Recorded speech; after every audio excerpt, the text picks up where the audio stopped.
So Yes. my question is, my brother committed adultery against his wife, and they got a divorce. Yeah. And then my brother then wanted sometime later to marry the person that he committed adultery with.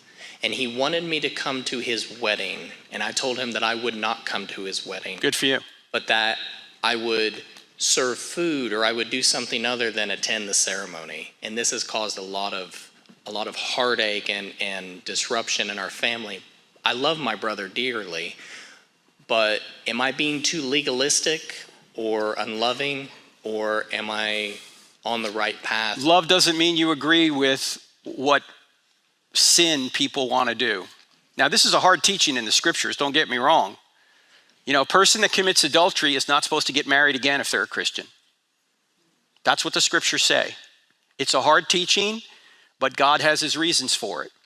Your duty is to obey God, not what your brother wants. You don't love people by doing whatever they want to do. Love does not mean approval. By the way, the same thing is true with same-sex weddings. You know what you're supposed to do at a wedding? You're not just a witness. When you're at a wedding, you're saying that you are going to actively try and keep the couple together through thick and thin. How can you do that at a same-sex wedding according to the scriptures? You want them to stay in sin?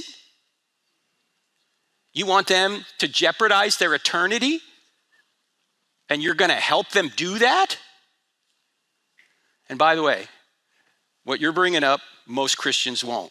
They'll go to that wedding, but they won't go to the same-sex wedding. Right. They should go to neither. Because your duty is to God, not even to your family.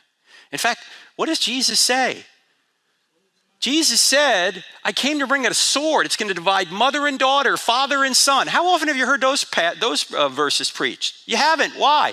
But many of you in this room know those verses are true. Why? Because you're divided in your own family over Jesus. And you should be. Jesus is your Savior, not your brother. Jesus is the moral authority, not me, not you, not your brother.